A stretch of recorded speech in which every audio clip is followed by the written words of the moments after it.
Bonjour à tous. Bezrat Hashem, nous allons poursuivre notre étude dans le livre de Shir Hashirim du roi Salomon au deuxième chapitre, verset 14. Yonati, Bechagve Asela, Beseter Amadriga, Ar-ini et Maraïr, Ashmiani et Koler, Ki Koler Arev ou Marer Nave. Ma colombe, nichée dans les fentes du rocher, cachée dans les pentes abruptes. Laisse-moi voir ton visage, entendre ta voix, car ta voix est agréable et ton visage est gracieux.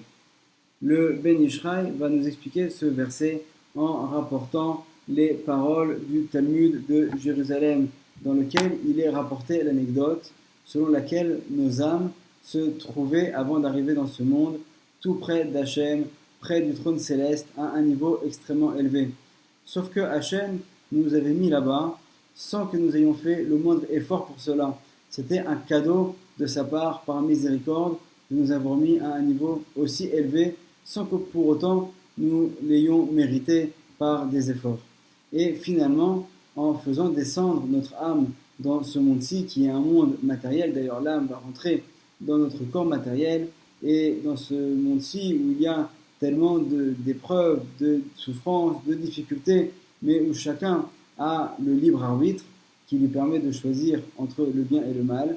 Lorsque la personne va choisir le bien, c'est-à-dire va choisir la vie éternelle en accomplissant les paroles de la Torah, elle méritera donc par la suite, lorsqu'elle quittera ce monde, que son âme remonte au même niveau et peut-être même à des niveaux encore plus élevés, sauf que cette fois-ci, l'âme sera aussi haut pour pouvoir percevoir son salaire pour les bonnes actions accomplies dans ce monde.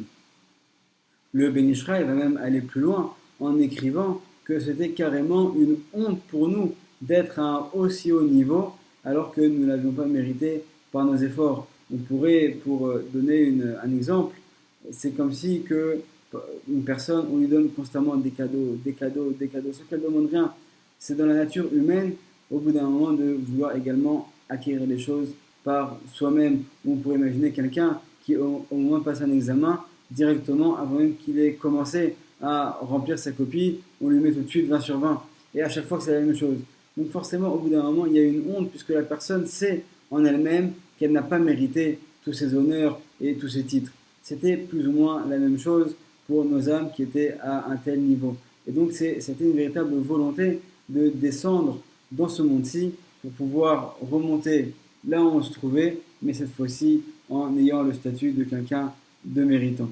Et c'est en allusion dans notre verset où en fait Hachem va s'adresser à notre âme en lui disant ma colombe, ça fait donc allusion à l'âme qui est blanche, qui est parfaite, comme la colombe qui donc est vraiment la perfection.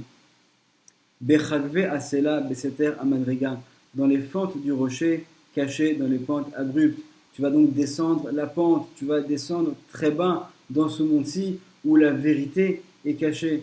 On sait qu'on est dans un monde où les plaisirs immédiats payent tout de suite, alors que celui qui veut se construire une vie éternelle selon les principes de la Torah, il ne voit pas forcément les fruits de manière immédiate. Donc c'est ce que va faire notre âme, cette âme qui est si pure, elle va descendre dans ce monde-ci où la vérité est cachée, ce monde qui est matériel et qui est si bas.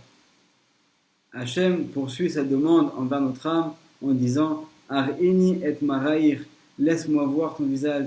Puisque en fait, auparavant, nos âmes, si on pouvait imaginer cela avec des personnages en chair et en os, elles étaient comme quelqu'un qui a honte et qui est dans son coin, qui baisse la tête. Mais lorsque plus tard, nous allons pouvoir remonter au niveau auquel nous étions auparavant, mais cette fois-ci, grâce à nos mérites, à ce moment-là, on aura la tête haute et donc on pourra voir notre visage. Alors, de quelle manière est-ce qu'on peut arriver à cela? Hachem va directement nous donner la recette en nous disant Ashmi'ini et colère, fais-moi entendre ta voix, fais en sorte que ta bouche récite constamment des prières, récite constamment des paroles de Torah.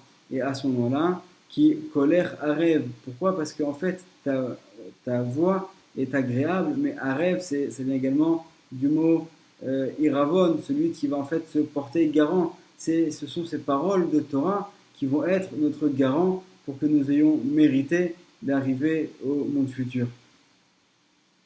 Et à ce moment-là, le verset se termine en disant Umarech Nave, et ton visage en fait sera gracieux. Il va devenir gracieux, il va devenir agréable, puisque en fait tu auras le sourire, tu seras arrivé à un haut niveau, mais cette fois-ci grâce à tes efforts. Et d'ailleurs, c'est ce que nous enseignent nos sages en nous disant Chez Imlamata Torah Arbe, Idenu Lecha Sacha Arbe.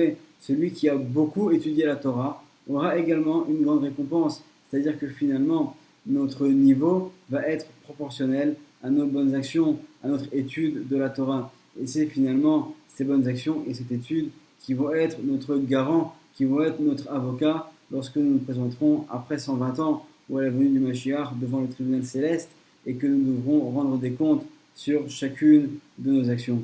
Bédrat Hashem, que nous puissions avoir le srout de continuer et de toujours avancer dans le domaine de la Torah et de la spiritualité, et que nous puissions, Bédrat Hashem, lorsque viendra le Mashiach, revenir donc à ce niveau auquel nous étions auparavant et monter encore plus haut. Amen, ve Amen.